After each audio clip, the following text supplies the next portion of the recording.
timeout. They don't take it. He got it! Hamilton on the buzzer! Yes! This miracle run continues for St. Peter's. 3 seconds at midcourt. Jenkins Gives it to Jenkins for the championship. This is March Madness. It is the first ever big bracket show on the D1 and Done pod presented by No One. Fellas, we have arrived to the show that we have been looking forward to probably since we started this thing. I'm Robby Donoho to my left, Nick Mills to my right, Dusty Mills. As we mentioned, presented by No One. Make sure you find us on our social media pages, either Facebook, Twitter, Instagram. We're also on YouTube. We also have the D1 and Done Bracket Challenge on ESPN. Make sure you get into our Bracket Challenge. On ESPN, we are giving away a $50 restaurant gift card to the team, to the person that picks the best bracket and finishes first. Second gets $20 restaurant gift card. Third place gets a shout out on the show. So make sure you get involved on that. Make sure you hit us up on our Gmail page. It's d1anddonepod@gmail.com. We also have our Speak Pipe up and running as well. If you want to send us any questions throughout the week regarding March Madness, it is speakpipe.com/d1anddonepod. This bracket show, all about basically breaking down every single matchup. We will give some tidbits for you to keep an eye on. We'll give our Final Four national champions. We also have locks. We're going to come back with our locks to finish it all out. I know Nick is immensely excited about that, but we've got a lot of great stuff in store for you here on our big bracket show. First off, we're back in the lab again. Shouts to Dusty's wife, Haley, for letting us pod late here at night. They just got back in from a great trip over in New York City. Nick, I'll start with you. You're down bad right now, and you're recovering, as we all are, but I mean, we sleep in May. We sleep in May, Robbie, just to show how committed we all are. Again, Dusty and Haley basically rushed from the airport to get here. Shout from the program, Jake, got him here, or halfway got him Thanks, here. Jake. And I'm so committed. Again, I'm still a little sleep deprived from Nashville. So for you listeners, I'm drinking a pre-workout at 8:21 Eastern Standard Time on Monday. Because Robbie, this is your workout right here. This is my workout here, Robbie. We are actually doing it. Dusty, you have finally gotten your hands on a bracket. You have done your research in your time. I know it was actually really fun talking to you last night, and you had no idea what you were even going through with your bracket. There are a couple teams I didn't even know made it until I was at the airport looking at it. For some reason, I thought Texas was out. Oh, really? Yes. So I was just lost. I thought Memphis was in. Oh, Memphis isn't in, yeah. I know. I was just way off on everything. I did get here just in time. Little jet lag flying from the Eastern time to Eastern time, right? That's how it works. Yes. But we made it here, and I have some prep done, and I'm excited to talk. For sure. I'm excited too. It's a great bracket. It's just looking forward to all It's so the nice just holding the bracket. It always is. It's just, there's something about it. Like kids these days probably don't print brackets out anymore, but there's just something beautiful about it. It's a lot of fun. So in my full-time job, I may or may not be a teacher at a high school somewhere nearby. I can neither confirm nor deny that. But I had a group of students that were asking me questions about brackets today and wondering whether or not they should pick the Flyers or the Wolfpack. And I was like, oh, this warms my heart so much to be able to have to answer this question. So very excited to get into all this. And again, we've got a lot of really good stuff coming forward on our big bracket show. So I want to run through all of the tidbits I have to start, and then we're going to go through kind of our picks for every game and maybe games to watch, things like that. So you guys probably have some tidbits and some things you may want to shout out as well. But here are the tidbits that I want to go through, okay? So since the first four started in 2011, you need to pick one of those first four teams to win their first four game and win a round of 64 game. So I believe since 2011, 11 of the 12 tournaments, we've had a first four team make it to the round of 32. VCU started it off in 2011. Then we went South Florida, LaSalle, Tennessee, Dayton, Wichita State, USC, Syracuse. We didn't have one in 19. And then we picked it up back up with UCLA in the Final Four in 21, Notre Dame in 22, and then last year Pitt And apparently, I think Fairleigh Dickinson may have played in the first four, but I can neither confirm nor deny that it actually happened. Fun fact, though, that is last year was the first year we had 2 first four teams win in the round of 64. So does Purdue have the most losses to first four teams with VCU and Fairleigh Dickinson? I don't know. No, that can't be right. No, that's not. There's no way that's true. That's a tidbit for y'all. All right.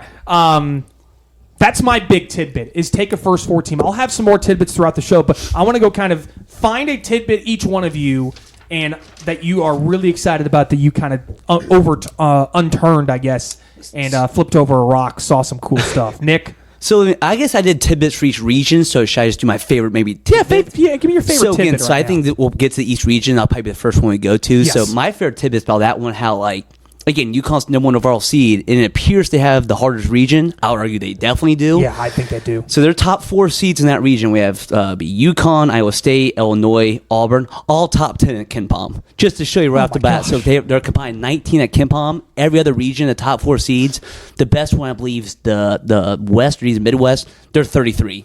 So to show you Wow. the disparity in what seems like the hardest region in the East, it's a tough break for UConn. Hate to see it. You really hate to see it from the defending national champions. I should mention, all 4 of those teams you just mentioned are conference tournament champions in the process as well. And you've got 3 Final Four teams that are in that region too, which is just outrageous. And other conference champions like Drake are in it, Duquesne's in it. That's So right. just hot teams everywhere in that region. all over the place. Dusty, give me your favorite tidbit or something that you unearthed from your research. I also went region by region. I'll give you a couple quick ones from the East. First of all, UConn has only been an underdog once this year in the game they Wow. lost at Kansas. Okay. Another one that I liked is, first of all, Yale kick rocks for beating Brown. Just want to get that off my chest again. For those of you that don't know, Auburn this year, 28 wins. Only one of those wins was by less than 11 points. I'd never heard something Crazy, like that. right? It's It didn't absurd. happen until Mississippi State on Saturday. Yes, on the SEC Saturday, tournament. the And SEC tournament. even that game, they're up double digits most of the game, too. I have an Auburn stat as well that's going to blow your mind when we get to their matchup. I'm going to save it till we get there because it's Most trees murdered on their campus. That's the Auburn fun fact. The Probably other true. 2 teams I found interesting: Illinois, no Sweet 16 to the 2005 That's right. They championship have run. not- they have not with Dee made a Brown second and weekend Darren since Williams then. and Luther Yep. Head. Mm-hmm. BYU is 2-11 in the tournament since 1995. And for those that don't know, was it the Jimmer team? I assume that won those 2 games. because they got the Sweet 16 against Florida. That's right. Yeah, so that'd be 0-11 aside from that. For those that don't know, fun fact: BYU, due to the Mormon religion, they do not play games on Sunday, and the NCAA tournament accommodates for that. That's right. Which is And someone said they very probably well. moved down a seed line because of it. Yeah, Just I for heard scheduling yeah, that's what a lot of one, sports one way or saying, the too. other. Yeah. So Which, granted, with the way they're seeding this tournament, who knows if that was Oh, my gosh. that's a discussion for more. poorly seeded across the board with the Mountain West. I mean, we love FAU. By the way, but we in mentions, highly did you know that seeded. the chair committee said that New Mexico is a bid stealer? So that means they had to win Saturday to get in. That's crazy to me. I thought New Mexico was in Yeah. regardless. So it didn't make sense. I mean, and again, we can go back to Virginia, but my gosh, the fact that Virginia's in this tournament and Indiana State or heck even St. John's is not in it is just And teams blasphemy at this like point. Boise State's playing the first 4 right now. It's Boise crazy to State me. should not be in the first 4. I don't That's get yeah. All right. We got all that off our chest, our fun tidbits, things like that. We'll bring up some other tidbits throughout the show. Should mention, no team has, if you're picking your national champion, no team has ever won the national championship when losing the first game of their conference tournament. So I'm sorry to Kentucky and Tennessee. And Duke would be part And of that Duke too. would be in that run as well. So there's a couple teams that we'll have to pick out there. You say how I ditched that real quick, got right to Duke, and I was ready Really for that. sidelined real quick over to that other one. Okay, we start off in the East region. As we mentioned, we're going to go region by region here. We'll start at the top left, come make our way down, and then go back up to the top right and then bottom right. UConn against Stetson. I think we all can take UConn. We mentioned it before with the Huskies. 7 of their 9 appearances have either resulted in a national championship or a loss in the first round. So if they beat Stetson, they're going over. to win it all.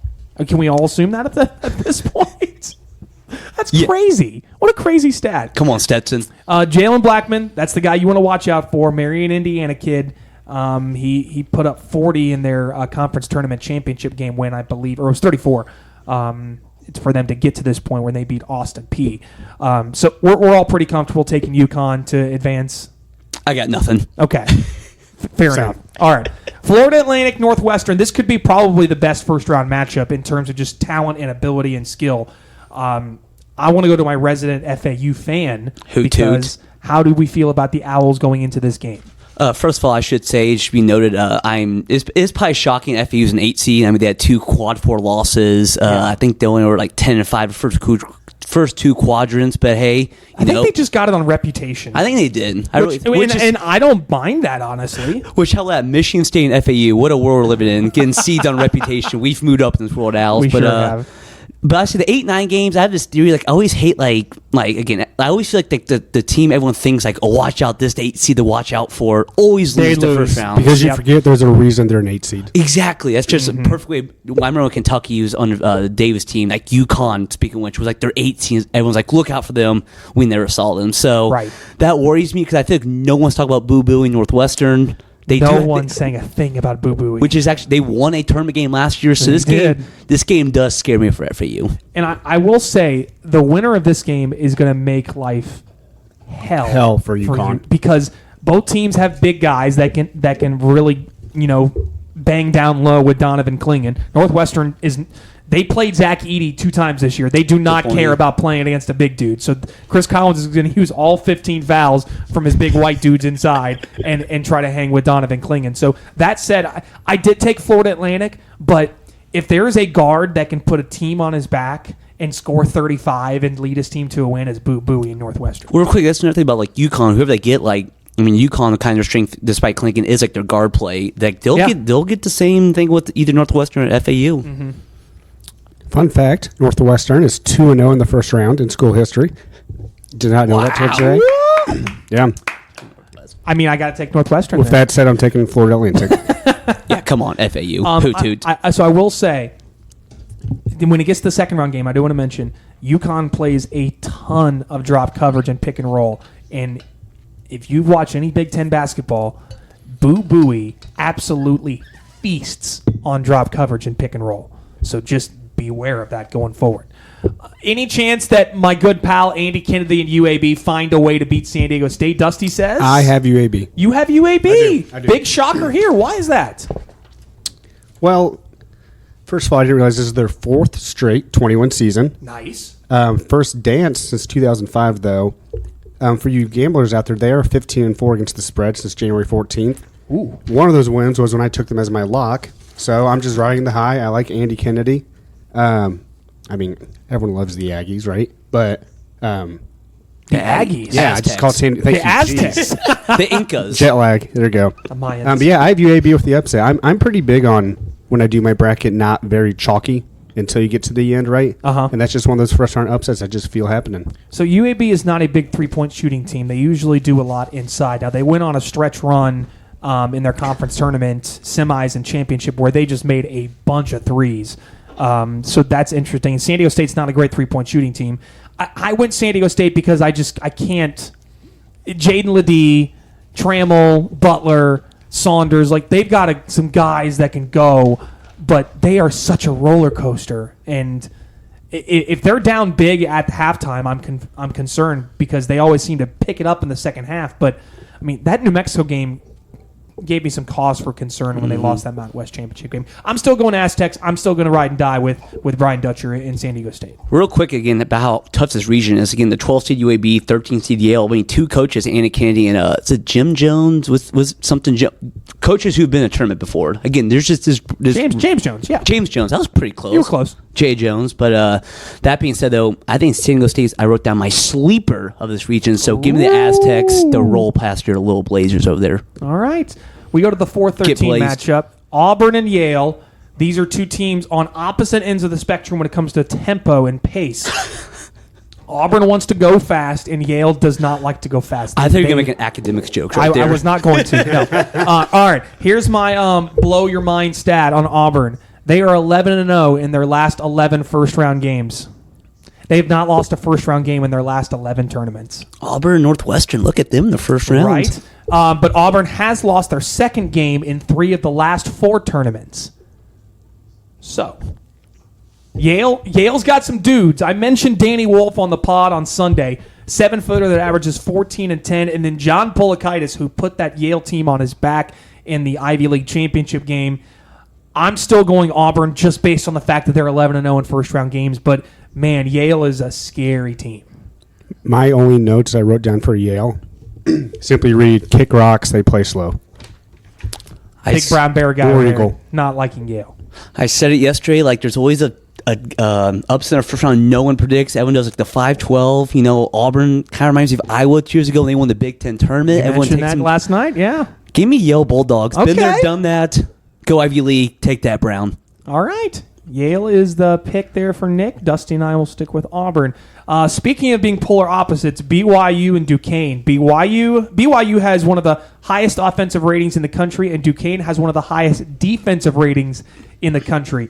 BYU is going to chuck up some threes, kids. They shoot almost more threes than anyone in the country, and Duquesne is 28th in defensive efficiency. So this is it is a two teams that could not be more unalike, I guess you could say. So what do we have here? Day Grant from Duquesne. That's the guy you want to watch. He averages 17. He's a Miami, Ohio transfer. He's fun to watch. And Duquesne, first time in the tournament in nearly 50 years.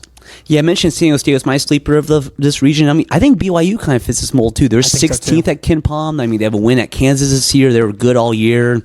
I mean, Duquesne, like, I think there's a 6 seed in the A10. Not taking anything away from them, but like, I just think where BYU, I think someone mentioned like 2-11 their first, or would you say the last 13 tournament games? Yeah. They're due.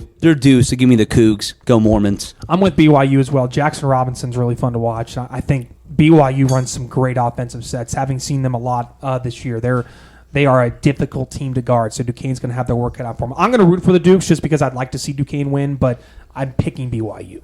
What was the word you used, the phrase? They're due? They're due, I believe. Well, I believe Duquesne is due for the first tournament win since 1947. I have the Dukes rolling. Woo, Duquesne! I can't counter that one right there. What's stronger, Duquesne or Novocaine? Novocaine. You sure? It rocks. I was stunned, too. Duquesne has won 10 of 11. Yeah, they're on a little bit of a run here, and again, they rolled through the A10 tournament, and it was really cool to see their fans celebrating when they won that A10 tournament championship. Because again, they haven't been to the tournament in 47 years. And it should be noted too, their coach, I believe, has announced he's probably not. He's kind of is retired, retiring, so they're yes. going to be playing for him too a little bit in this game. And shout out our boy Dusty Mark Pope, coach of BYU, Mark Pope, former baby. Kentucky Wildcat. That's absolutely correct. All right, we continue on. Illinois and Morehead State. Boy, Nick, Nick could not be more excited about a matchup right here. If there's no one excited about Morehead than Nick Mills, I had to make it for you because I wanted to do it ahead of you. As Dusty mentioned, Illinois has not made it out of the first weekend in 8 seasons. Morehead's one of the best shooting teams that you'll see in the tournament, 9th in effective field goal percentage defense.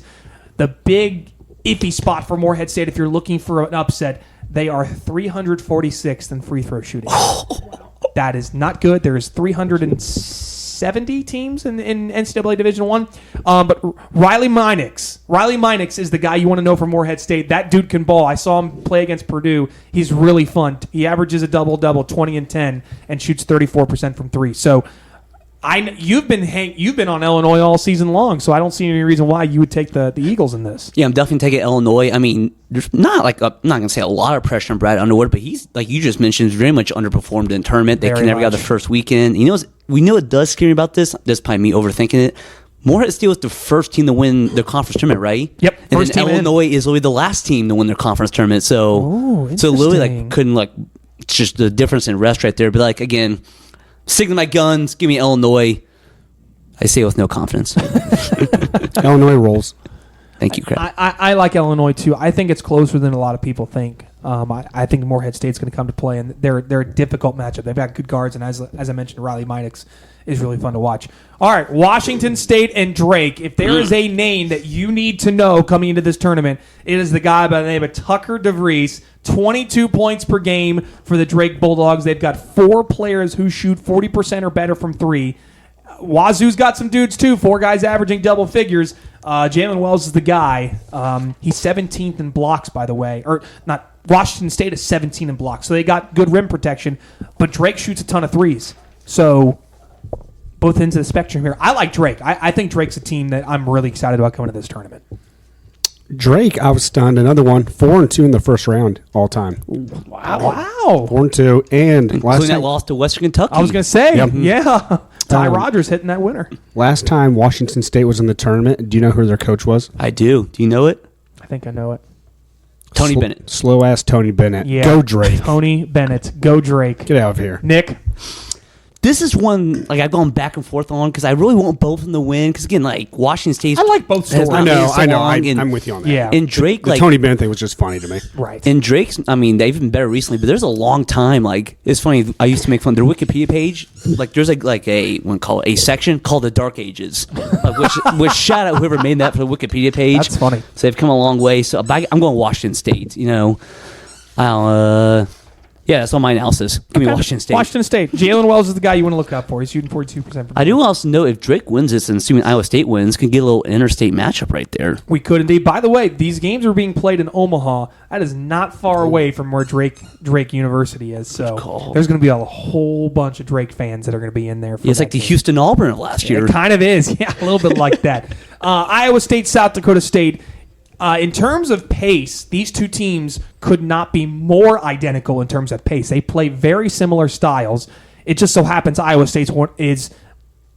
I looked this up and confirmed it. Iowa State has a better defensive adjusted efficiency number than Houston. So technically, Iowa State's the best defensive team in the country coming into this tournament. So is anyone thinking that this is a 15-2 upset? Which, by the way, forgot to mention one of my tidbits. We've had a 15 seed beat a 2 seed in the last 3 tournaments. So that could be something else you want to keep an eye on. And in the past two, we've had 3 straight make the Sweet 16. Oh my gosh, Is that right? St. Peter's, is that right? Oral Roberts, Princeton. Oh my gosh, we have. Oh my gosh, Is that right? Yeah. Did We that just have. occur to all of us? St. Peter's, Princeton, Oral Roberts, 15 in the Sweet 16 the last 3 years. So take note, everyone. Oh my gosh. I'll Well, see. I have a 15 winning in one of my games. I got to think about maybe pushing them forward. Okay. I'll see real quick about Iowa State. I know you guys are down on them because I believe Jared Palm had him as a 1 seed, Which or is what? stupid. Which I was so again. Gary Parrish, who like I listen to all the time, he was pounding his fist. He believed Iowa State should be in the last 1 seed too. No. Their resume was actually a lot better than I thought. That being said, they should not be, in my opinion, in UConn's region. Like I don't know. No, they shouldn't. I don't think it should be the worst 2 seed. I do think there's an argument for them being the last 1 seed. Say all that. And by the way, we didn't get a chance to talk about. They beat the heck out of Houston Oh in the my Big 12 gosh, title they game. crushed them. So give me Iowa State. What I don't get about them being in UConn's region, the committee has them as 5th overall. So they had them as the best 2 seed, and they stuck them with UConn. Like if you, Are you sure? I heard. No, they had Iowa State as the 8th best. Yeah, team. that's what I heard. I did I believe look it. at that backwards. Yeah, so that's St. Patty's what Day. we originally thought. We thought Iowa State was the best 2 seed, but according to the rankings of how the selection committee seeded, they did have Iowa State as number 8. I stand corrected. I do have it pulled up right yeah, here. which again, they rated Arizona and Tennessee and Marquette better than Iowa State. Yeah, Iowa State. It's like them, UConn, Purdue, and Houston. Again, the 3 of the best teams. Only teams with 0 losses outside the quad. Quad 1 have 7 less losses. Yeah, That was my conversation last night. Our good pal Forrest has Iowa State ties, and he was asking me the other 3 should have they been higher 2 seeds? And I said maybe Tennessee you can argue, but Arizona and Marquette I did not think so at all. no, they were properly seeded, I thought. But yeah, Iowa State, I was pretty surprised that they're in this region. Okay, who's your Sweet 16 out of this region? I will tell you mine. So as of right now, I've got UConn, I've got San Diego State, I've got BYU beating Illinois, and I have Drake beating Iowa State. So that's my Sweet 16 right now is UConn, San Diego State, BYU, Drake. So I have my Elite 8 here, so I believe I'm doing this from memory. I have San Diego State beating UConn in the Sweet 16. Everyone feels like they're picking UConn. It just feels like to me they can't do this every single year. No, they right? can't. Can they just win the championship or lose their No. first round every year? San Diego State, again, no one's really talk about them. Give me Elite 8. And then my man Principal, Illinois over Iowa State. Oh, my Brad Underwood's gosh. breaking through. Illini sees the Aztecs in Elite 8. But forgot to mention, fun matchup with Iowa State, South Dakota State. TJ Otzelberger, South Dakota State was his first head coaching job. Good call. So fun to go back to that. Went from South Dakota State to UNLV, now to Iowa State. So Dusty, who's your? By the way, I'll mention my Sweet 16 Elite 8. So I've got UConn, BYU, and I do have UConn winning this region just because I can't find a. I wanted to take San Diego State to beat them, but I just couldn't pull the trigger. So that's my Final Four team, UConn out of the East. Do you want to Dusty? finish yours? Then I'll run through my Sweet 16 real quick. Illinois over San Diego State. Yeah. Come on, Stick with Brad. your guns. Stick with I my like guns. it. They're still going to lose to Moorhead. I have my major upsets. I do have UAB beating Auburn. And that Bruce Pearl's fact and their struggles in the second round just kind of made me feel that way. They're riding high right now. But, again, there's going to be a couple surprise Sweet 16 teams, so I'm putting UAB in there. I have UConn beating UAB, Iowa State beating Illinois, and then UConn beating Iowa State in what should be a classic in the East Finals. Yeah, that'll be a slugfest. That'll be a lot of fun. I did everything I could to find someone to beat UConn, and I just couldn't get myself You and me around both. You and me both. I'm the exact same way. All right, let's move on down to the West region, and that's where we find North Carolina, the number 1 seed in the West region. They will play the winner of Howard and Wagner, which will be, as we mentioned last night on our bracket reaction pod, that's going to be a really fun first 4 game. Wagner only has 7 players, basically. Howard's a team that goes up and down a bunch, so that's going to be a lot of fun for a first 4 game. And it sounds like a person's name, which is cool. Howard Wagner. Howard Wagner, it absolutely does. If we have That's a good Howard point. Wagner listening to this, please email the show. Please. Please email the show. I found an interesting piece on North Carolina. We see them as such an offensive force, like with R.J. Davis and great shooting. They're actually 6th in the country in defensive efficiency. 6th. Wow, yeah, I would never have guessed that. Neither would I until I looked it up and I was like, is that actually correct? It could be a product of how bad the ACC has been this year. Sure. But overall, I mean, so they don't force a ton of turnovers, but they're going to force you into some bad shots. And they're not a very deep team, but man, when you got a dude like R.J. Davis, I mean, he's going to take you however far you want to go because, I mean, he makes some tough shots. Real quick, so you mentioned UNC's offense. I kind of had a theme for every region. This is the region of offense right here. Listen to these It teams absolutely is. We have North Carolina, Arizona, Baylor, Alabama, St. Mary's, and even Grand Canyon. Don't forget about Charleston either. And Charleston gets weird too. I mean, overs galore in this region right here. This is going to be this one's not going to be like the one everyone talks about, but it's going to be just points everywhere. I agree. Yeah. Dusty, North Carolina is a fun one. Are they... Do you trust them going forward? Well, first off, just so you know, Wagner, they've hit the under in their last 6 games. It's a Great tidbit. Is that our lock?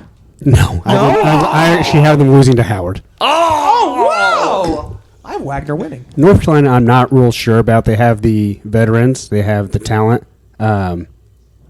I don't know. No, I don't believe in them. Okay. If that's what you're asking. Well, and we'll obviously get to that. Well, Howard has the veteran and Seth Towns who's still playing, by the way. How is Seth Towns still Have playing you heard about college this guy, basketball? Dusty? I've not. He's the same recruiting class as Jason Tatum, and he's still playing basketball.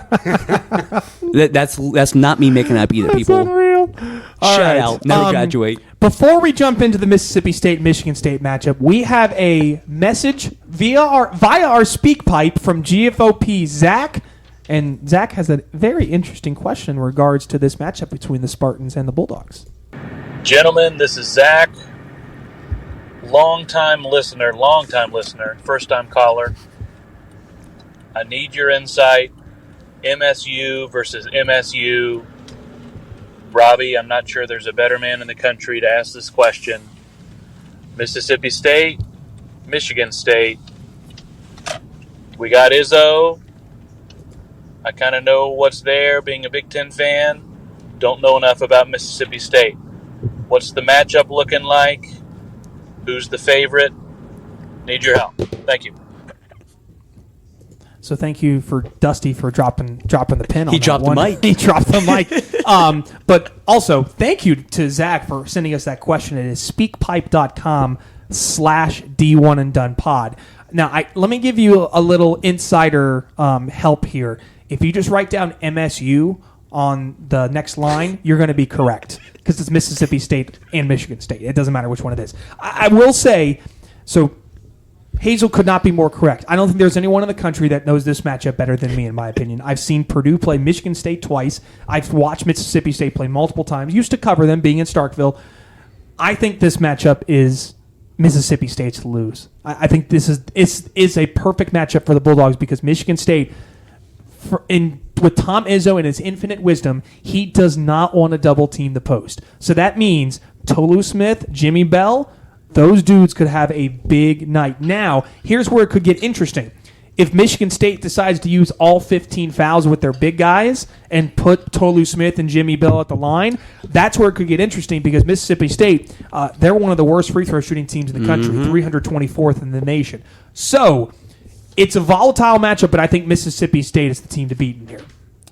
These are my favorite 8-9 matchups. Such a classic where one team, they're both Power 5 schools. One underachieved, one overachieved. So it's kind of like what prevails, like the team that's supposed to be really good, or the team that's like, oh, they're actually like better than we thought they're going to be. That being said, you spelled out perfectly, Robbie. I love Mississippi State in this matchup. Yeah. Michigan State, I just don't like the vibes. That's simple. Either. I mean, I said it before the tournament. Mississippi State's a team you do not want to see in this tournament. I think they're a bad matchup for a lot of teams. If you don't know about Josh Hubbard, you're going to learn about him really quickly in this tournament because he is massively entertaining. You guys got to see him in Nashville. He is fun to watch. But, Dusty, what do you think about the Bulldogs and the Spartans? I think it's Mississippi State. I do have written down. Did you guys realize it was Izzo's 25th tournament? So that is correct. Congrats to him. And yeah, my only note for Mississippi State is I said Josh Hubbard run. Yeah. This kid is magnificent. He's 5'10". I don't know what they list him at. I think they list him as 6 foot. But he's not. Yeah, he's below 6 foot. And his rise on his jump shots. I mean, there are Crazy. 6'6", 6'7" guys who can't block him, and they don't understand why. He rises, he shoots at the very peak, and he can catch fire very, very quickly. If you want one more reason to pick Mississippi State, Michigan State lives and dies with the three. The Bulldogs are one of the best three-point defensive teams in the country. They're 6th in the nation, allowing just 29% from three. I believe Tennessee's 2 low-scoring games this year were both against Mississippi State. They were indeed. So when the Bulldogs want to get down and defend, I mean, Chris Jan's teams, they defend like crazy. I think this is a good matchup for Mississippi State. Counterpoint, though, January, February. Stop it. Izzo. No. You. How dare you? How dare you do that on this pod? Gosh. All right. Shout out Brady Reg. So we go Hail State, and the Bulldogs moving on to the next round. St. Mary's Grand Canyon is an awesome game. The Gales have not been to a second weekend since 2010. It really comes down to, can Grand Canyon play at that, teeth-cutting pace that is what St. Mary's plays at, where it is every possession matters. Can the Lopes do it, Dusty? Yes, they can. I do not have them winning. I think St. Mary's does. I didn't realize Grand Canyon broke their school wins record this year. Wow. Are they at 30 wins or 29 wins? James Madison's on here. 31. 29 wins. Thank Okay, you. so they need to get to 30. They got to win this one Yes. then. And they have been to the tournament. They're 3 out of 4 years under Drew, which is pretty impressive. That's right. Nice job, Vanderbilt. So I think this will be a really fun game. I do have St. Mary's winning, though. Yeah, once in a while, Arizona has a path to playing at home in the Final Four. So does Grand Canyon. Yeah, It's they right do. in their backyard. But if Grand Canyon goes all the way, my gosh, they're playing in Phoenix. That being said, That's crazy. St. Mary's, again, they've just been they always lose in round 32 by 30 points. Yeah, they get housed every year. Not this year, though. St. Mary's wins in this one. Sorry, Lopes. Give So me the no Gales. one on the Lopes. I'm right there as well. As I was tempted to take Grand Canyon, and I love this matchup, but I think that pace that St. Mary's plays at, it's just Grand Canyon's not going to want to play at that. You do need to know this is a great matchup. Aiden Mahaney versus Tyon Grant Foster is going to be awesome. Now, I will say Grand Canyon's one of the best teams in the country at protecting the rim and getting to the free throw line. So if you want to talk about a grind-it-out kind of game, Grand Canyon, even though they want to play fast, they could. But or they don't have to. So I'll take St. Mary's, but I agree it's going to be interesting. We go to Alabama and Charleston. Guys, if there is not a more obvious lock of the week right here than this one. The over-under could be 500 and it's going to go over. These two teams want to play no defense. They want to get up and down and jack up a bunch of threes. Currently, the over-under is at 172.5, which is a big number. We're going way past that. These two teams could get into the hundreds. It's going to be... if you want to talk about most entertaining game in the first round, just in terms of just pure chaos and offense, it's this game right here. It's going to be so much fun. I forgot to say about this Auburn, too. Alabama and Auburn both got sent to Spokane, which that's a really tough beat for both of them. Long way, yeah. That being said, though, I agree. Lots of points. And Alabama, they beat lesser opponents. Give me Alabama. This is what they do. Dusty? So, do you know who Charleston's head coach is? Pat Kelsey. Do you remember where he was before this? No, I don't think so. He took those Winthrop teams to the tournament. Oh. So he took veteran coach, has tournament experience. With that said, my SEC ties, and I have a thing for Alabama basketball, and I love watching them. I love Spears. I love how they play. this game's probably going to be like 107-103 final. Mm-hmm. No, we'll go 107-105. But Bama's 2-7 against the top 25 this year. I'm going with Charleston. Oh! Wrong place, wrong time for Bama. Here's where I play a little... Side note, I'm in the minority, but I also do love Nate Oates. But go ahead. I like Nate Oates, too. I'm going to play some bracket hijinks here. I have St. Mary's in the Sweet 16. So, in my opinion, it's worth kind of taking a gamble on a team that could win as an upset. So, I also have Charleston winning, even though I think last year's Charleston team was better than this year's, and they almost beat San Diego State in that first round game. They lost to them by 1. I hope that Charleston wins. At the very least, though, it's going over 172.5 points. That is my lock of the week, is that game, and it's going to be so much fun to watch. So I'm taking Charleston, but I have St. Mary's in the Sweet 16, so this game is kind of just for fun and just for kicks. So let's move on to Clemson, New Mexico, another opposite ends of the spectrum in terms of pace. Clemson wants to play in the half court. New Mexico wants to run between Jalen House and Jamal Mashburn Jr., which, by the way, I'm sorry. Jalen House. Did you hear his interview with CBS Sports? No, but I caught that pretty quickly. That's probably what it was. It was like a combination of Patrick Mahomes and Prince. It was hilarious. It was wild. I have never heard it. Like, I was not prepared for that voice. But also, did you see Eddie House in the stands? He's going as nuts. that game would happen? He said, "That's my MF or son right there." Hell yeah. Like, he was saying that the entire game as Jalen House was going off against San Diego State. So that was awesome. Eddie House, NBA champ. Sure is. Mm-hmm. This game, it's such a toss-up in my opinion. I'm going New Mexico just because I want to see the Lobos win, and I think they match up pretty well with Clemson. But the Clemson Tigers have P.J. Hall, who's one of the most underrated players in the country, and they have Joseph Girard, a Syracuse transfer who helped that Syracuse team make a bit of a run a couple of years ago. That's right. But I love New Mexico's athleticism. I think they can play at Clemson's pace. I hope they don't. They get up and down. But this one's a really fun game. This where underseeding kill, like, it's not necessarily them underseeding New Mexico does not just kill them. It kills teams like Clemson, right? Clemson should not have to play New Mexico in their first round because, again, I'm picking New Mexico, and I'm sure a lot of people have not seen Clemson this year. So, again, if they lose this game, I'm going to be like, oh, they were not that good. Clemson's a good team. It's a really good team. Those guys are both really good. So, nice job, committee. Give me New Mexico. And we're a Brad Brownell pod, too. Mm-hmm. With what he had to say about the Big 12, we are a Brad Brownell pod. By the way, I'm not anti-Big 12 like you guys. I just went down the record. I am. Okay, well, it's 2 against 1, so you suck. This is stupid. Clemson is good. For those that don't know, they did win at South Carolina earlier in the year, and I think have another SEC win. Alabama, maybe? I think it was Bama that you say that. I think they beat Bama. Yeah, the seeding in this is kind of jacked. They did win at Alabama back in November, yeah. Also beat TCU, too, so they've got a couple decent wins on their record.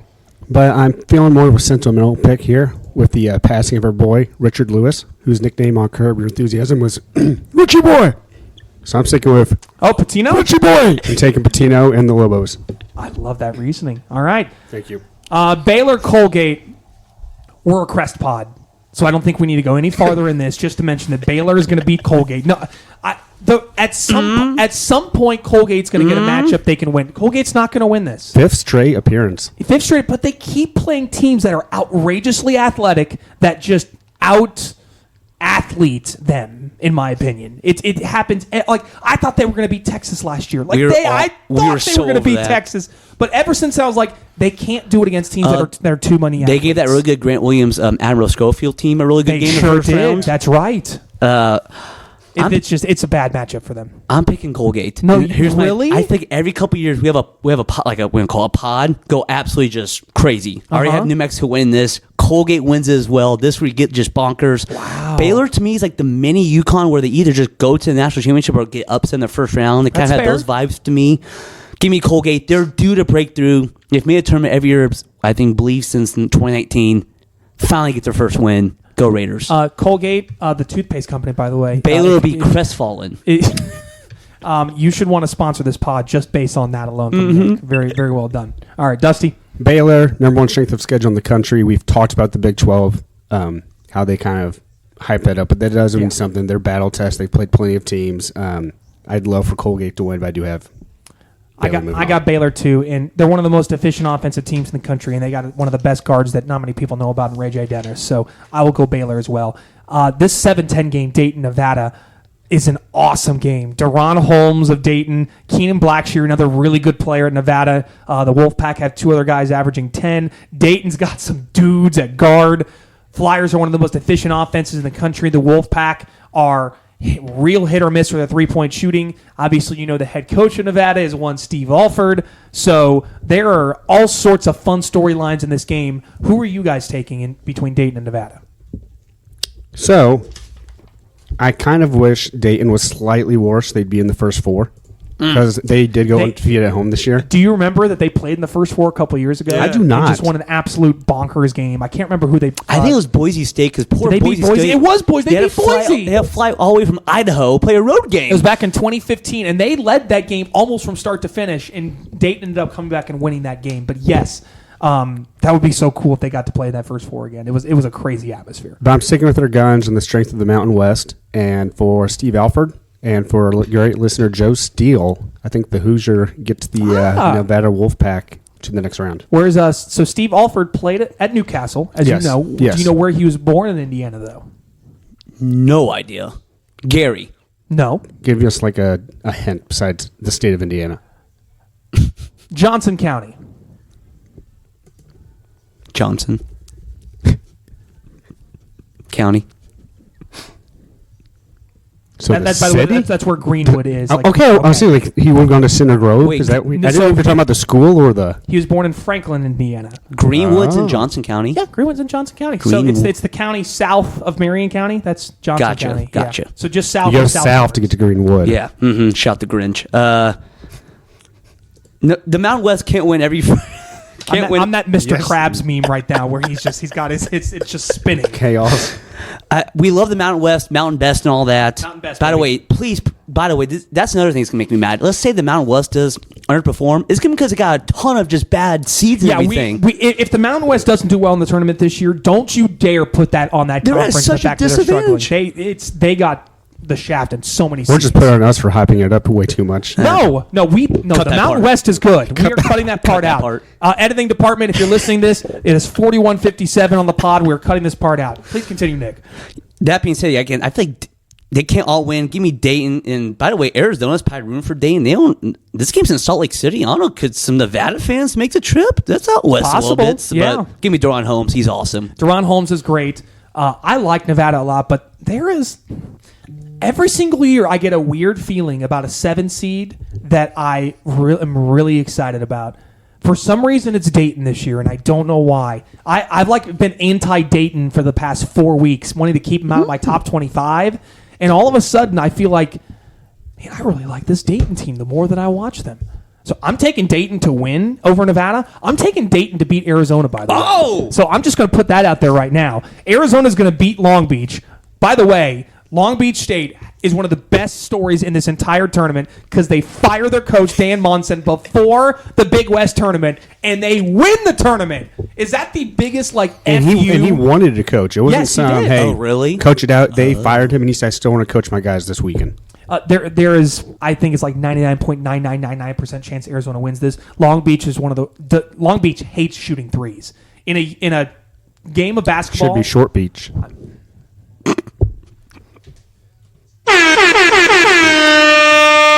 I clicked So the we're wrong. gonna miss on that I one. clicked the wrong one. Oh boy, Was that you or We're all, Dusty? that was me. We're all tired and struggling right now. we I think. But Long Beach hates shooting threes. They're vehemently against it. I think they've only shot more than 10 threes in 3 games this year. So Arizona seems like And is the by the easy way, choice here. Arizona and Tommy Lloyd is to me a big storyline in the tournament. They have just fallen Massive. fallen Yes. flat on their face his first few years there. So can they finally get it done again? It's in Phoenix to Final Four. Can they do it? No, I have them losing to Dayton. I got them getting out of the split. They're going to Sweet 16 at least for me. So I don't know if we want to do our that's Sweet fair. 16 picks. Are we doing them now? Yeah, or? go ahead and do Sweet 16 because I kind of jumped the gun there and Go talked Sweet about 16 to Elite 8. Yeah. That's how we should do this process. Okay. Keep it rolling. I got Arizona over New Mexico. Dayton. Okay. And then, again, I'm trying to remember from my memory, and I got St. Mary's beating North Carolina. Give me the Gales. This is fun. They've been, again, This is the year for they're them. one of the highest teams in the country right now after 3 and 5 start. And I got Arizona going to the Final So Four. St. Mary's over Arizona to go to the Final Four. I got Arizona going to the I'm sorry, Arizona over St. Mary's. They're coming home. It's coming out. So I have my big upset is I have Mississippi State beating North Carolina. Love it. So them it. playing St. Mary's because St. Mary's then gets the Charleston bye, and Uh-huh. maybe they can slow them down. St. Mary's over Mississippi State. Down below, I have Nevada beating Arizona. Ooh. Baylor beating New Mexico, then Nevada, and then I have Baylor beating St. Mary's to go to the Final Four. Glad you have them losing in the first round. I have Baylor in the Sweet 16. I thought you had a big upset. Well, that was Charleston. I have Charleston. Oh, beating yeah, Alabama. That was Charleston. my big upset. No, he had Baylor losing the first Yeah. round. Yeah, Sorry. Nick has Baylor losing because he's a Crest guy, not a Colgate Can I guy. just say about let's say Baylor does make another big run, like Scott Drew all of a sudden might be like in conversation for best coach in college basketball. I think he is with what he's done with that program. Absolutely. I've got North Carolina and St. Mary's, and then Baylor and Dayton in my Sweet 16.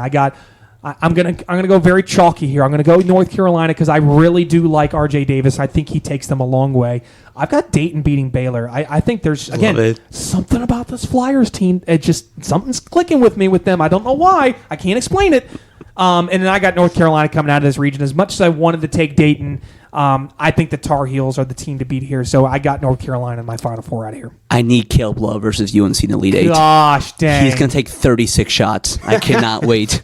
Going to be. Can you imagine North Carolina? Like, there's no chance Arizona beats North Carolina if it gets to that point. Like, Caleb Love is going. going full Jordan Tommy Poole. Lloyd is going to be yelling, "Caleb, stop taking so many shots! Caleb, stop!" I He's cannot gonna, like, wait. Coach, this is my game. I You got sit this. down. I got this. You sit down. You sit down. This is my game. All right, let's go to the South region. Houston as the 1 seed. I mean, even though the Cougars just, absolutely got demolished in the Big 12 tournament championship game, it's still Houston. It's still Jamal Shed. This team is still really good. And it just so happens they play the Shortwood-Longwood team. Real quick about this region. This is the region of guards for me. The region of guards. Listen to these guards in this region for y'all. We have Jamal Shed, Wade Taylor, Tominaga, McCain and Roach at Duke, Robin Reed at Kentucky. Name any Florida guard. They have 7 of them, and Tyra Kolek and Cam Jones. That is Crazy. 16 damn good guards in this one. You left off Christian Lander of Western Kentucky. Christian Lander. And Brandon Newman. Hey, you're helping Show out some here. respect here. Hey, we're a team here. Thank you. Pop Isaac, You're from Texas Tech. I'm right then, right? Even more to my point. You're not wrong, but I'm just telling you, Is the region of guards. By the way, thank you for not mentioning Chucky Hepburn because he does not count. We are an anti-Wisconsin pod, and we will continue to be an anti-Wisconsin pod. We'll get there. We will get there. That being said, we're all confident Houston beating Longwood to get things started here. Can I tell you something funny about Longwood? No comment. Yes. Okay. Yeah, it's an actual stat about Longwood, I promise. Here's their season. They started 12-1, then went it has to be wrong. Something in 12. I think it was 2-12, and then won 7 of the last 8. I think that's correct. Yeah, I wrote 10-12, but Yeah. 2-12. So they very, very up and down year. Getting hot at the right time. That's They true. sure are. And That's again, true. ran through and beat High Point in the Big South. I mean, that was pretty darn impressive Yes. to win that tournament on their home floor. All right, so Houston, we got advancing. Nebraska, Texas A&M is such a great 8-9 matchup. There is no way I cannot pick Wade Taylor and A&M with the run that they're on. I know they didn't win the SEC tournament championship, but Wade Taylor can do so much for this team, and I really like how the Aggies finished the season. A&M as well. They lead the nation in both offensive and defensive reboundings, which is amazing. Ooh, that's a good one. Nebraska, I'm just going to crap on them real quick. They're going to lose this game. Everyone knows they're the only Power 5 team to never win a tournament game. And just to remind you, Cornhusker fans, you haven't been to a bowl since 2016 in football. Can I point out that Nebraska's a volleyball school, actually? They are. And they are freaking good at volleyball. They had 90,000 in Memorial Stadium for that one It's funny you volleyball mention game football. this This is like a old school Big 12 football matchup we got year. going It on sure here. is. We got Eric Crouch versus Ryan Tannehill just bringing it back out. This is a lot like what I said about Mississippi State, Michigan State. It's one team who overachieved in Nebraska, one team that underachieved in Texas A&M. That's right. And I feel like A&M's a trendy pick here. Then Wade Taylor making a run. That's why I think Nebraska's going to win. Everyone's going Keisei Tominaga. that's like, and everyone's gonna be like, oh, A&M, Houston doesn't want to see them, and then they just lose to Nebraska because that's what A&M's done all year is lose games like this they shouldn't. So give me Nebraska. And I normally would agree with you, but I think just the way they ended the season, finally figuring it out, I think Wade Taylor's just going to be in F it mode and just be like, I don't care. We're going to go win this game somehow. By the way, he's listed at 6 foot as well. I don't think he's 6 foot. 5'11". Mm-hmm. If he's standing on a couple pieces of paper. All right. Do we even talk about Wisconsin, or we just say James Madison, move him on? We're an anti-Wisconsin pod here. I mean, James Madison, Terrence Edwards is a dude. T.J. Bickerstaff is a dude. James Madison's already beaten a Big Ten team this year. You know I'm riding with the Dukes, so put that out there. Hit that lock. James Madison. And I would say money line, but I don't want people to lose money on me again. But I do have a spread. Yeah. Do you know what the spread is? I had off the top of your head? 5.5 is what I saw. Okay, I believe that sounds right. I will confirm with FanDuel, but yes, so that's But 31 wins. What a dream season! You add that to the college football success. Sorry to bring college football up randomly back to back. This dream, I just feel like continues. Maybe further. We'll see. all in on PFT and James Madison. Versus Big Ten, Wisconsin, That's which fun. is hilarious. It is 5.5, by the way. So I like the 5.5 for JMU for sure. Nick? Yeah, darn it. We're all on James Madison. Yes! I was afraid of that. Let's so go! Shout out our shortest president and our 5th president, I believe. So give me the Dukes. That's right. Fifth president? Yeah, that's right, because Fifth? John Quincy Adams was 4th, right? Right. I think it goes Adams, Jefferson, Adams, Madison. Oh, he might be 6th. I think like James, some random dude's 4th 5th. president. James Madison's 4th. Okay. Okay. And then, yeah, because it goes Washington, Adams, Jefferson, then Madison. Then Andrew Jackson was 5th, right? But James Madison will be 1st against Wisconsin. Go Dukes. You said it here. Who in the heck? John Quincy Adams is 6th. Who's 5th? It's like James Monroe, or like it's like one of those James random ones. Monroe. Gosh. And that's U.S. history talk. And there's you. Side note: there's this graveyard. I know Alexander Hamilton wasn't a president, but this old graveyard over by the financial district in Manhattan. His grave is creepy as hell. James Madison? No, Alexander Hamilton. Oh. Someone Yes. should make a play about him. I can say not a former president, but yeah, it was. Yeah, thank you. Good. Go see Hamilton. By the way, there may or may not still be some of my students that think Benjamin Franklin is a president. A lot of people do. A lot of people do. It's crazy. All right. Was Vermont overseeded? I feel like 13 was a little high for them. I think they're a good team. I don't know if they're a 13-seeded team. I mean, I don't know of anyone picking Vermont to win this game. Even though I don't like Duke that much this year, I mean, all court-stormed superstar Kyle Filipowski, I feel like Flip and the Dukies get this done. I feel like every year, most years, we do get a 12-13 matchup. So I'm going to flip the script on you, and I'm taking Vermont. Okay. I do. It's kind of what I mentioned earlier. But By the way, every now and then one Vermont- pod just goes crazy. Every now Vermont and then. beat Yale this year. That's probably why they get this- Like it was. They had like it was a crazy comeback where they were down like 3 with 2 Yeah, seconds left, I and then made a remember that. 3 and got fouled. So yeah, That's probably how they got the 13 seed then. I would see that would be the reason why. Yeah. Yeah, but Duke. Yes, overseeded. Okay. Yeah, give me Duke. I'm going to take Duke. I would like to see Vermont win, but I think they got overseeded. Texas Tech, NC State's a really fascinating matchup. Obviously, NC State had that Cinderella run in the ACC tournament, and Who is their big boy? I'm spaced on his name. DJ Burns. DJ Burns, baby, that dude's a. I will admit I he's did a not hoss. watch a single NC State game all year. And obviously, I had other activities going on this weekend, so I didn't get to watch a lot of basketball. I had watched Kentucky on my phone at He's a so much fun. party I for the love wedding. him. But I saw the highlights as many as I could. Who's that big dude out there? Jay Bills said about him, someone compared him to Zach Randolph, and he said, yeah, if Zach Randolph ate himself. Oh my god! And by the way, that's DJ funny. Burns has like a great personality too. Yes. Awesome guy Oh, it all seems around. like he Just was a- always smiling when the little bit that I did see. It's He's funny you fun to mentioned watch. you barely watch NC State. This is probably like two of schools people have heard of. Probably the least people have watched of either team. Yeah. Like Texas Tech, I think no one talked about in the Big 12 at all this year. Pop Isaacs, Joe Toussaint, couple transfers. And they have their own. I mean, Warren Washington, who's 7 foot, That's plays right, for them, so yeah. you can match up with DJ Burns. It's a very intriguing first round matchup. I thought the same thing. I went Texas Tech just because I think we fall in love with these teams that win conference tournaments.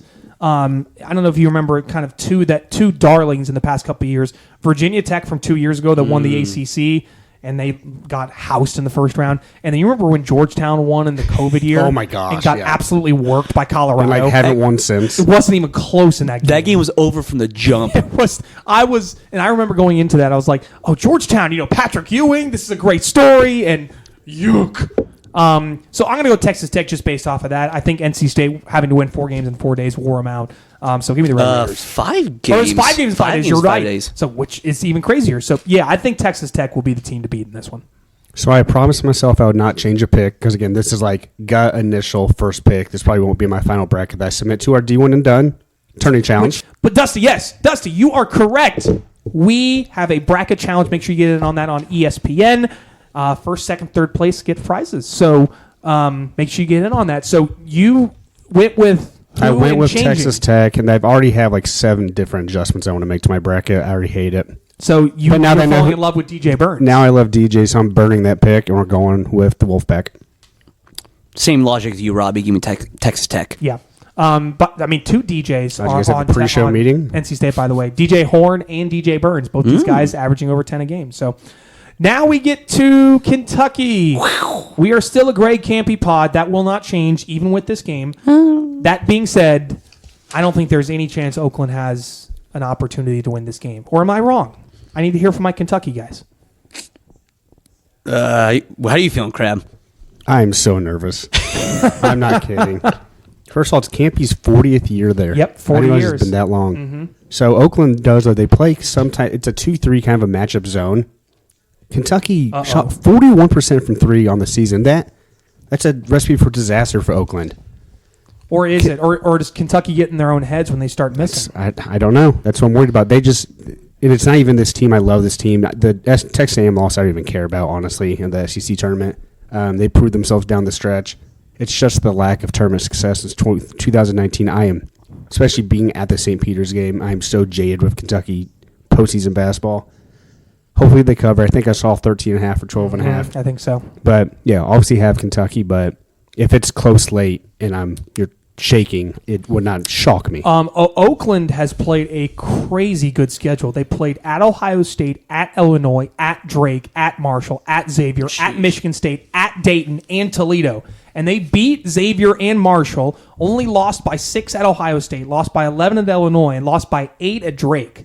Can't be having like a farewell tour? I guess, but man, these guys can make some threes. Yeah, they've won their guys. I can't remember the exact stat. He's shooting like 95% of his shots this year are 3-pointers. I think it's Blake Lampman. Yeah, that guy just lets it fly. It's like he's attempted like 4 twos or something like that. It's amazing. It's what we talk about all year team with Crab. My kind of stat line right there. You mentioned like no team in tournament will see Kentucky, but like these are the games that are so horrifying because again, if their defense is bad enough one game, they'll win, but like every game's just gonna be a sweat with how they play defense. The run has to start somewhere though. Let's start with Oakland. Meow. And I'm going Kentucky as well. I couldn't have said it better myself from you guys. All right. To our first playing game and to Florida. The Gators making it all the way to the SEC Tournament Championship game, but will be without Micah Hanloden, who had that fractured leg. We send our thoughts and well wishes to him as he continues his recovery after that just really terrible injury. But this is the Florida team that goes with their guards. They can shoot the ball, man. But if they play either Boise State or Colorado, it's going to be a tough game for the Gators. I mean, I think going into the tournament, if you would have told me last Saturday, man, Florida's a team I do not want to see. Now without the big 7-footer inside, I feel like I changed my tune just a little bit on Florida. Yeah, this game horrifies me for them because you mentioned the stat earlier about how a playing team's made the round 32 every year but one. They played 4 games in 4 days last week. They lost their starting big man. I don't like this matchup at all for them. I'm taking whoever wins Boise State, Colorado. Okay. Sorry, Jake. And Colorado's got a couple of NBA caliber guys on their team, and that would be an interesting game. Dusty, Tough draw for Florida. real tough. Didn't think they'd get up to the 7 line, but obviously last week and changed that, I would assume. I actually want to go with the playing game real quick. I think that's going to be an awesome game. It's gonna be a great game. I mentioned last night on the quick call I was on, I know not everyone listens to every show. Don't ignore the playing games. They are so much fun, especially the 16-seed games. Those kids play for their lives. To them, you may dismiss it. It is an NCAA tournament game to them, and those environments are electric. So that Boise State-Colorado game, I'm pumped for. Boise State has never won a Division I NCAA tournament game. Wow. So No kidding. I think they beat Colorado. I do think Florida beats Boise, though. Okay. But any of those 3 teams could get to the next round. Wouldn't surprise me. I've got Florida winning just because I think they're going to rally around the injury to Michael Hanloden, and I think they're going to make a run here. I love their guard play, and I think they shoot the 3 really well. And it's the golden era of Florida basketball. So Yeah, they gave me an extension, by the way. they sure did. Let's move on to the bottom game of this bracket. Marquette and Western Kentucky. Robby has the Hilltoppers. I mean, spoiler alert, kids. I have Western Kentucky winning over Marquette. When you said you had a 2 losing, I was starting to stare at the bracket thinking, This who is would you the have? 15. So Western Kentucky plays at a wild pace. And if Marquette has a couple of their guards, especially Cam Jones, he wants to play at a wild and frenetic pace. If they play at Western Kentucky's pace, they're going to be in big trouble.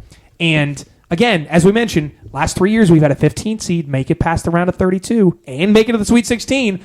Western Kentucky, former Purdue guy Steve Lutz, now the head coach, Brandon Newman, Christian Lander, Don McHenry. You heard it here first in Indy. Let's go, Hilltoppers. Western Kentucky over Marquette. Hit the noise, Robbie. They will have a great turnout, too, in Indy. Yes. Yeah, Hilltopper fans will travel for that. This is the first time in the tournament, I believe, in over 15 years, I think, for Western Kentucky, which is a little surprising because they had a pretty good run of form. And Stansbury always had the past. talent there. I know Rick Stansbury always had talent. It took a Purdue guy and Steve Lutz to get there and Yeah, finally it get did. things turned around. Tyler Kolek supposedly is playing, but again, Shaka Smart teams in March. Yeah. They I find was a going way to tell you that stub their stat. So toe. for those that don't know, since his Final Four run, 2011 VCU, and 10 straight appearances, Shaka Smart coach teams have not reached the second round. Second weekend. Sorry, second weekend. I Second always weekend, say yeah. that. Thank you, sir. So yeah, that's why I'm taking Western Kentucky. But are you guys both going to take Marquette? Yeah, again, I love Tyler Kolek, but as we sit here, 9:20 on Monday, we don't actually know his don't know status. for sure, I yeah. assume he's going to play, but I mean, you don't know. I will say about Marquette, they did make the Big East title without Tyler Kolek, They did, and yes. still look decently strong. Yeah, I'll take Marquette, but I get why I like the pick still. Robbie is correct. Western does officially have the fastest tempo in America That's this right. year. Yeah. This game, And Marquette will play fast, so Yeah. they'll try to play with them at that pace, I think. this game, I think, could be a lot of fun, and I like your pick. I am going with Marquette, but I would- like that pick. If I was in your spot, I would too. Go Western Kentucky. Go Hilltoppers. Since you mentioned that point about me with the 15 seed, I had Florida in my Sweet 16, but I'm now putting Western Kentucky in the Sweet 16. Wow. Which now means... Yeah, we can hit the take horn for that. I've got Western Kentucky versus Kentucky in the Sweet 16. gosh. How fun would that be? And is that Dallas? That's the South region, so it's going to be Dallas. Yeah. Which would be particularly funny for us Arlington, sorry. because our brother's a Florida fan. So then West Kentucky would knock off Florida. How then we got wild would that be? Which, by the way, Florida didn't have 2 losses to 15 seeds in 3 years. I know. Which just be That's part of the reason why I did it, actually. So I've got, and so this is my chaos region. I've got A&M beating Houston. wow. So almost every year, I believe it's every year since 2008, we've had a 1 seed lose in the right before the Sweet 16. Where's that Houston A&M game at? I would have to Memphis. check. Is it Memphis? Yes, it is. Yes, it's Memphis. I mean, A&M travels well. A&M will travel. That could be a hot environment. So I've got A&M, Duke. I do have Duke beating James Madison, Kentucky, Western Kentucky, and then I've got an All-SEC Elite Eight. I've got Kentucky beating A&M. I've got the Kentucky Wildcats in the Final Four. Meow. I would not want to play A&M again.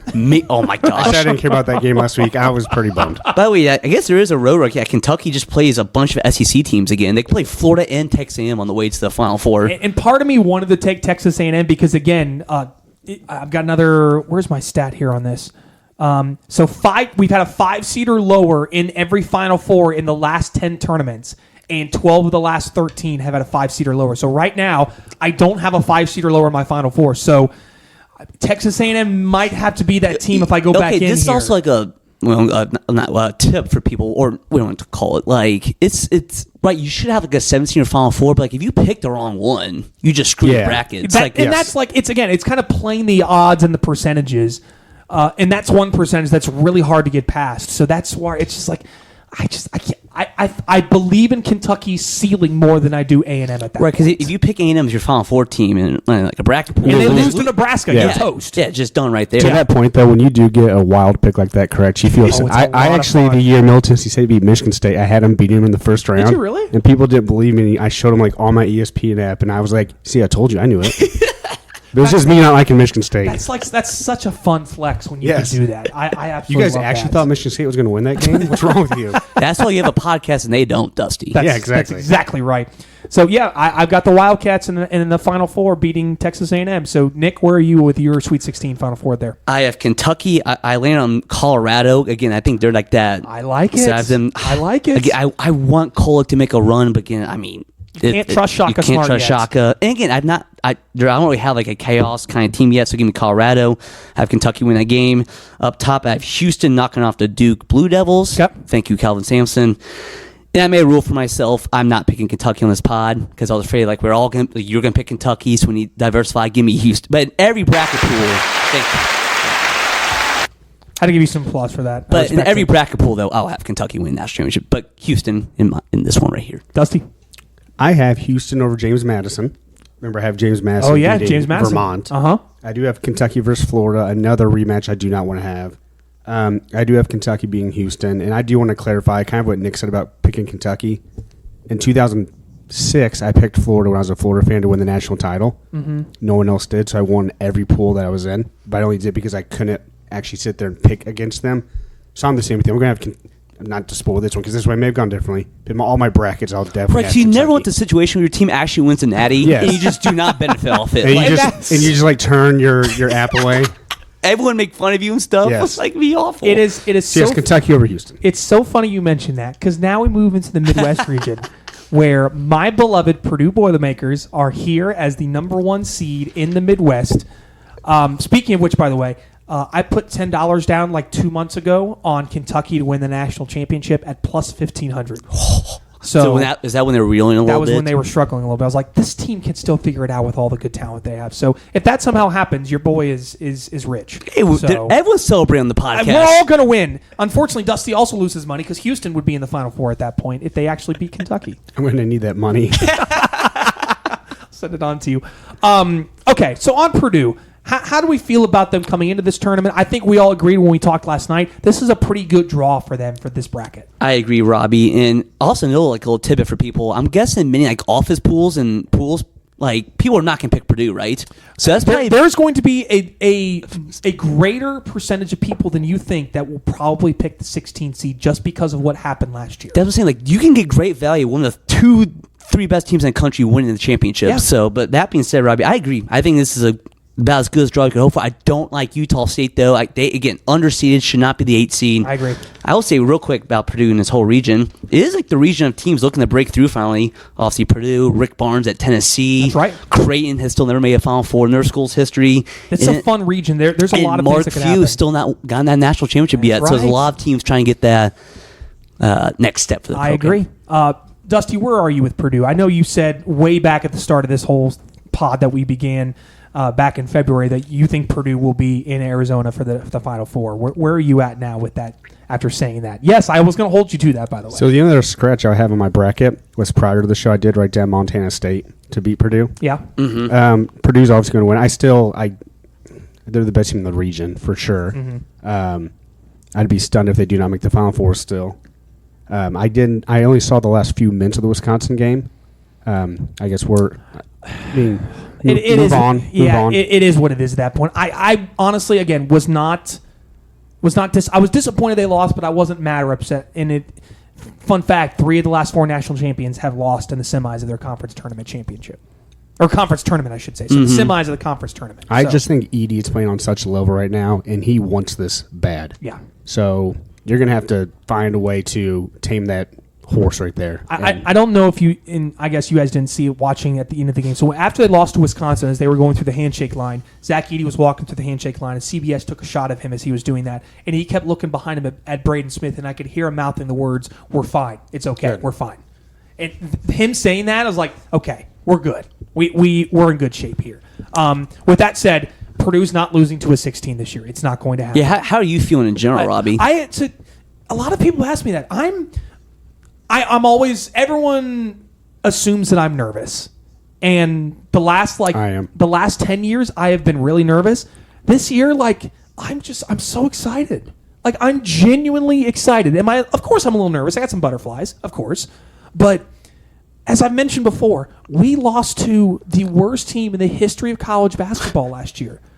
It doesn't matter at this point what happens. Yes, I want to go to a Final Four. Yes, I want to win a national championship. I want to do all that when Gene Katie's still on this earth and breathing with us. If you didn't see the movie or the video where he did the sandstorm dance with Lance Jones, that just came out on the Purdue Instagram page. It's awesome. I love it. And it feels like everyone hates Purdue right now unless you're a Purdue fan.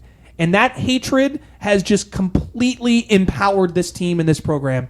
So I'm excited. I'm looking forward to this tournament more than I think I ever have. And even if Purdue doesn't make it, I'm just still so excited that my team, again, for the second straight year, is a 1 seed. Like, that may never happen again. It's been such a fun ride this year. Well said. All right, let's move it on to the 8-9 game. Really good 8-9 game in Utah State and TCU. Some competing styles. TCU likes to get up and down a little bit. Utah State has been a fantastic story. I have the Horned Frogs because I'm going to trust Jamie Dixon and kind of the program he's established there. Where are you guys at with that game? By the way, we have a Jamie versus a Danny. Good little coaching matchup. Again, I think Utah State is the most underseeded team this whole tournament. They went 27-6 and won the Mountain West outright. Great Osabor is a dude. And that's what I'm a man of principle. Utah State Aggies. Thank you. Good choice. I'm good with that. Shout Jordan Love. To keep the Mountain West train rolling, Utah State this year 3-1 in 4 overtime games. They played 8 other games that were 5 or less ended in 5 points or less. They went 8-0 in those games. Wow. They know how to win down the stretch. I'll take Utah State over TCU. We've mentioned Jamal Mashburn. We've mentioned Eddie House. We need to mention Jameer Nelson because his son is playing for TCU along with Emmanuel Miller, who's a great basketball player. So I have TCU winning. But again, Utah State, they're such a great story. That's going to be a fun one to watch.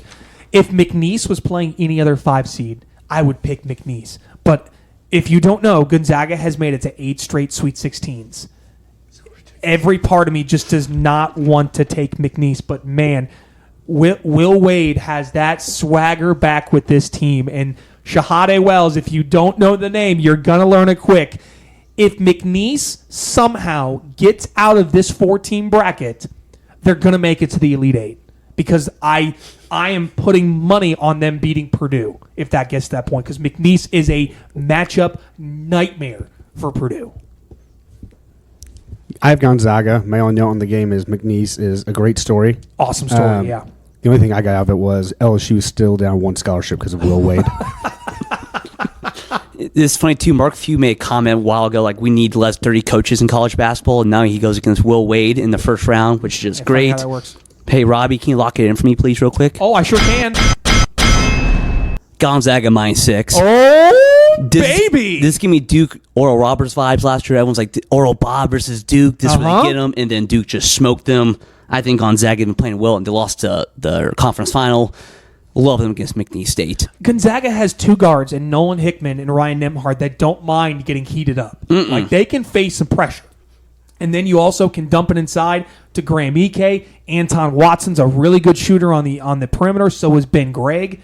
This is not Gonzaga's best team by far. Like, they've had much better teams in the past, but I think this Gonzaga team is a lot better than people really think. It is amazing. Went from being on the bubble when play against Kentucky to Now a they're 5 seed. Yeah, just like 5 that. seed. Yeah. No, yeah, crazy. I'm also taking Gonzaga. I'm going to stick with Mark Few. I'm going to stick with those Sweet 16s, and I believe in what they're doing with that. I love McNeese. Again, if McNeese beats Gonzaga, put them in the Sweet 16, or actually, just put them in the Elite 8 while you're at it. I'm not kidding. Like, they will make a run if they win this first game. Kansas and Samford, this is my other big upset. I love Samford. I love buckyball. I don't know if Kevin McCullough's going to play. Dickinson, Hunter Dickinson has that separated shoulder, and he's probably going to play. But Achor, and the Samford Bulldogs, these dudes can ball, man. I'm excited to watch them play in this game. Buckyball, baby. Give me Samford. We say the term is about matchups. That's what I love about this one. Kansas, again, even if those guys do play, they struggle with depth, and they play buckyball at Samford. It is up and down. They'll tire you out. It's going to challenge. Wear you out. Kansas is not a deep team at all either. Not at all. So, again, they could potentially really tire them out. That being said, back to one of my first locks. This seems like a Bill self-bet. Shout out my good friend Bray Resch. He has a Kansas theory. The worse Kansas appears, the more likely they are to make a run. Kansas beat Samford. I want to pick Stanford so So badly. you know the last time Kansas got bounced in the first round? Was it Bradley or Buck? Which one? 2006 when they lost to Bradley and Kansas was a 4 seed. They're due. So, just letting you know, 18 years later. Dusty, you got Samford or Kansas? I have Kansas, but Samford, to start the year, they got housed by Purdue. They got worked by Purdue. So they're gunning for maybe some revenge. I think so, too. And then they lost to TCU, and then they won 17 straight games. But I do have Kansas in this game. Okay. So your boy, the only one choosing the upset in that one. Moving on to South Carolina, Oregon. This is I have a soft spot for Lamont Paris, but I found a stat on Oregon that made me change everything I thought in this matchup. Dana Altman teams do not lose in the first round of the tournament. Of the 7 NCAA tournaments that Dana Altman has took Oregon to, in 2013 they made the Sweet 16, 14 and 15 round of 32, 16 Elite 8, 17 Final 4, 19 Sweet 16, 21 Sweet 16. Oregon teams, when they get to the tournament, they don't lose in the first game. Kind of like Auburn. So as much as I want it to be South Carolina, and these teams are very similar in terms of offensive and defensive ratings, I'm going to go Oregon here. As much as it surprised me, I love South Carolina, but I can't go against those numbers of what Dana Altman does in the tournament, so I'm taking the Ducks. You had my stat, so I'm going Oregon as well. Yeah, I had that exact stat on Dana Altman. I had Sweet 16 last 4 appearances. There you go. This is a great big man battle. My guy Nafali Dante, I believe I said that right, at Oregon versus That's right, yeah. versus BJ Mack, who's at South Carolina. BJ Mack's great matchup down low. DJ Mack's kind of like DJ Burns. He is a little light. He's in kind of like some Zach sense. Randolph, Yeah, actually. he is a little bit. Give me Oregon. I'm on Oregon as well. Okay, we're all They're on on Oregon. fire. South Carolina, they're not like struggling per se, but I don't know. Just they got obliterated by Auburn. So give me Oregon. Oh my gosh, they got worked in that game. To Creighton and Akron, this is a also to the committee. We missed a great opportunity here where Akron and head coach John Gross, as a 14, could have played John Gross's former team Illinois in the 3-14 matchup. What an opportunity you missed there, committee! Like, come on, guys. So simple. It's so like just simple swap. Why can't we just do that? That being said, Creighton. Creighton wins this. This is all Creighton. I think Creighton is probably the best 3 seed in the tournament right now, next to Kentucky. Akron 0-5 all time in the tournament. I'll go Creighton. Easy enough there. Creighton. All right, that easiest one there. Feeling cocky. None of us are going to be taking Virginia to beat Colorado State, so we might as well go ahead and say this is the Texas-Colorado State game. Dusty, do you have any kind of Virginia stat? I did not write anything about Virginia. I just moved on. It's a very interesting first 4 matchup, I'll say. Real quick, I did see a hilarious it's a hilarious video of one of Virginia's freshman guards. It's a video of him in his dorm room, and when he found out they made the tournament, he's on the floor crying in tears. If you want an example of how they didn't think they'd be in, not kidding, it was on Twitter today. Oh my gosh. What? By the way, watch Virginia be that first 14 that goes to a Final Four. You just read my watch mind. it happen. Especially Texas, who's they're playing, my who's so gosh. just meh. They're kind of just been there all year, just kind of that 7-9 range. Please don't happen. Please don't happen. I have Colorado State beating Texas. I know there's an opportunity there for Rick Barnes to play Texas, and man, that's fun if that actually gets to that point. But Tennessee beat St. Peter's. This is not the St. Peter's of 2 years ago. This is a completely different team, and Shaheen Holloway. Join the club, Rick Barnes. Join the club. Come on. I'm nervous about Colorado State. They have not been playing well, and their offense has been very inconsistent. But we're a Mountain West pod. We've been all in on Colorado State since the start, and we love Isaiah Stevens. So that's why I got Colorado State in the Sweet 16. I don't believe in Tennessee. Tennessee finds ways to lose when they get to the tournament. Texas kind of not Virginia per se for me, but I don't enjoy watching. So they're going to win this game. They'll be in the round 32. Since I didn't even know they were Max Asmus. Max Asmus, since I didn't know they were even in the tournament until I was boarding my flight from LaGuardia, I have Colorado State playing Tennessee. There you go. Fair enough. Okay, so my Sweet 16, I've got Colorado State, Creighton, Gonzaga, and Purdue. I've got Purdue playing Creighton. And as Dusty mentioned, there is no part of me that could live with myself if Purdue makes a Final Four and I didn't pick it in my bracket. Now, last year I didn't do it because come on. It was last year. But this year's team is different. This feels different. This tournament there's just something about this Purdue team. So that's why I have Purdue beating Creighton and going to the Final Four and book the flights to Phoenix, Arizona. Let's go, people. Right now. while you have a chance if you're a Purdue fan. But yeah, I got the Boilermakers in the Final Four. What do you guys have? I got Purdue facing Kansas somehow in the Sweet 16. Oh. Kansas theory all around this year, but Purdue, they'll take care of them. Did you Okay. guys play them in Maui?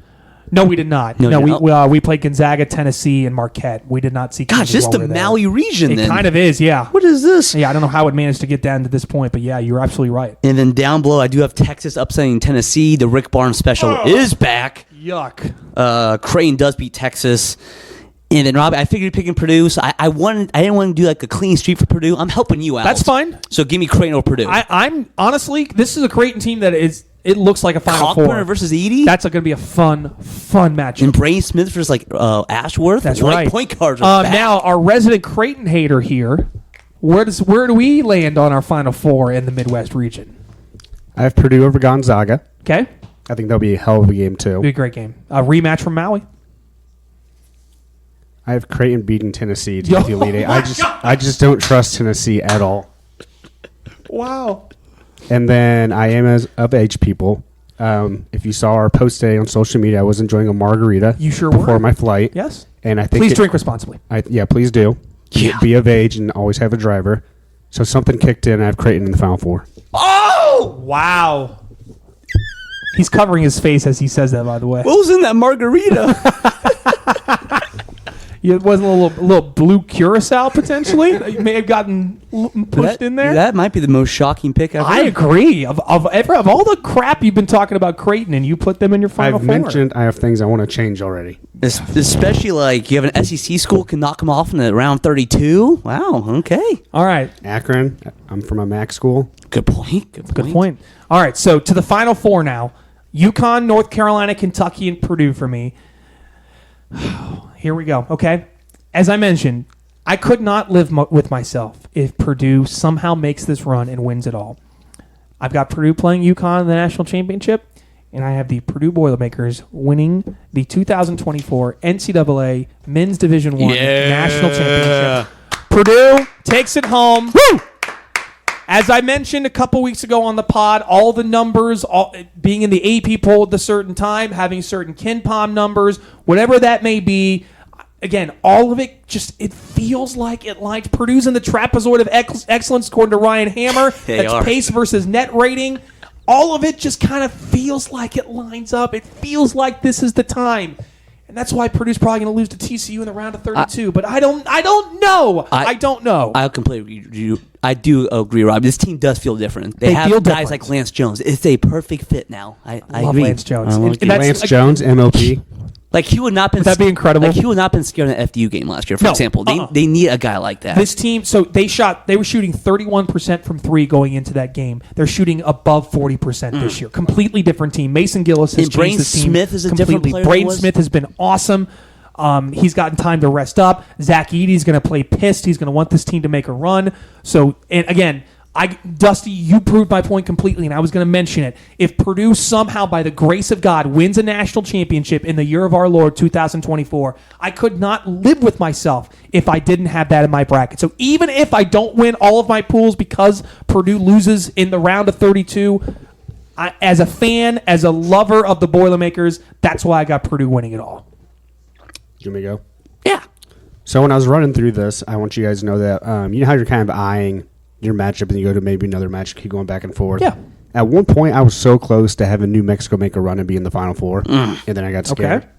And then I wanted to put St. Mary's in the Final Four, and I really still just don't know how good they actually That could have been are. that 5-seed or lower I that know. makes a run. I was thinking that when you're saying that. So I do have, again, UConn versus Baylor. Pains me to say I have UConn in the national title. Mm-hmm. Kentucky, Creighton, the fun stops here. we're done with this. If you would pick Creighton right This there, bracket- I would have walked off the This set. bracket is being ripped up. I do in this initial one have Kentucky win the national title. They can. I know all the metrics say that it's those 8 or 9 teams. This team has so much talent. They are like the 96 Kentucky team who just played longer together, right? And so you had that, they started to gel late in the year. So will they? We have no idea. No one knows. But they definitely can. I think they're one of 6 teams that can actually win it when you look at everyone in the tournament. If there was draws are important. If there was ever a team to defy all the numbers and the rationale and the data, it would be this team that could do it. I mean, consider sure. they have 2 top 5 picks coming off the bench. This team is beyond just Crazy. out of logic at this point. All right, Nick. Everyone forgets Reeves is their MVP. Yeah, that too.